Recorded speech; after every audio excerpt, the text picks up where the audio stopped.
Кечеки күн аябай ушундай каргашалуу күн болду деп койсок болот.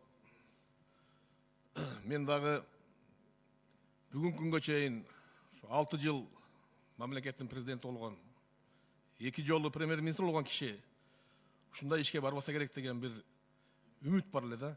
Өзү барбаса керек, ушундай ишке жөн айтып атса керек. Жанагы суракка баргысы келбей. Орозбек Найманович дагы мен ойлойм ошондой ой менен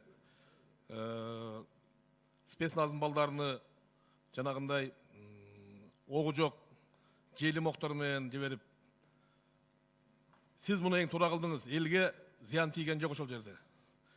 Түшүнбөй жанында жүргөн элдердин эч кимиси мындай жабыр тарткандар бар экен, бирок чоң кайгы жок да. Бул жерде ойлойм, азыр көбүбүз айтып атабыз ар кандай сөздү.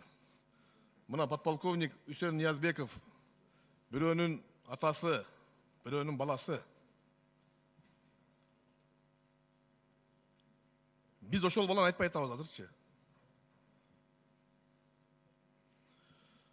Ошондуктан ушул ишти аягына чыгарышыңыз керексиз, отставкага кетем дебей. Мына ал кишинин ким экендигин азыр билдиңиздер, кыргыз эли билди. 6 жыл биз кимди чоң кылып жүргөнүбүздү. Мен аттым деп айтып атпайбы? Мен аттым дейт. Мен мына интернеттен көрүп келдим азыр. Ошондуктан дагы эле ошол жанында түшүнбөй жүргөн элге түшүндүрүүнү айтып, элди сактап, элди аяп, бирок ал кишини жоопко тартыш керек. Рахмат. Рахмат.